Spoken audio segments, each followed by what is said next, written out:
আমার মুরগিটা দেখা দাও তো, এত বড় হয়েছে কিন্তু ডিম দেয় না কে? তোমার মুরগি তো ভালো। অভিনেত্রী জান্নাতুল সুমাইয়া হিমি সম্প্রতি তার ক্যারিয়ার, ভিউ ও ব্যক্তিগত জীবন নিয়ে বিভিন্ন গল্প শেয়ার করেছেন।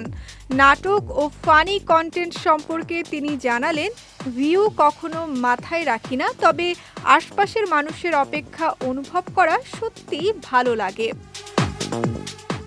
ফানি কন্টেন্ট কেন বেশি করেন তা নিয়ে তিনি বললেন, সিরিয়াস কাজ বেশি শ্রমসাধ্য।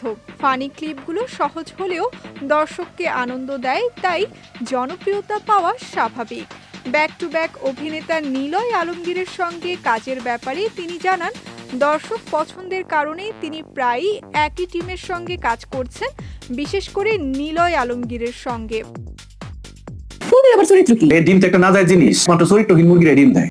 ওটিটি প্ল্যাটফর্মে তার কম উপস্থিতির কারণ ব্যাখ্যা করে হিমি জানান, প্রস্তাব এসেছে কিন্তু কিছু আকর্ষণীয় মনে হয়নি, কোনো সিন্ডিকেটের বিষয় নয়। সম্প্রতি কানাডা ঘুরে আসা এই অভিনেত্রী বলেছেন, বিরতি নিয়ে নিজেকে ও পরিবারকে সময় দেওয়া জরুরি।